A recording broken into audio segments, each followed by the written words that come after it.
Europe کے ملک Denmark میں پیش آیا ایک خوفناک حادثہ جہاں ٹرین اور کار کے ٹکراؤ نے ہر کسی کو دہلا دیا۔ جنوبی ڈنمارک کے قصبے ٹینگلیو میں یہ سانحہ اس وقت رونما ہوا جب ایک تیز رفتار ٹرین ریلوے کراسنگ پر کار سے جا ٹکرائی۔ حادثے کے نتیجے میں ایک شخص موقع پر ہی زندگی کی بازی ہار گیا جبکہ 20 افراد زخمی ہو گئے۔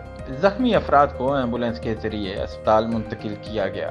عینی شاہدین کے مطابق حادثے کے بعد ٹرین کے ڈبے لرزتے رہے اور لوگوں کی چیخو پکار سے ماحول خوفناک منظر پیش کر رہا تھا۔ دلچسپ بات یہ ہے کہ محض چند روز قبل امریکی ریاست ٹیکساس میں بھی ایک مال بردار ٹرین کے 35 ڈبے پٹڑی سے اتر گئے تھے، جس کے بعد دنیا بھر میں ریل نیٹ ورک کی سیکیورٹی پر سنگین سوال کھڑے ہو چکے ہیں۔ ڈنمارک کا یہ سانحہ ایک بار پھر ثابت کر گیا کہ جدید دنیا اور ترقی یافتہ نظام کے باوجود ریل سفر اب بھی محفوظ نہیں۔ سوال یہ ہے کہ کب تک معصوم جانیں اس غفلت کی نظر ہوتی رہیں گی۔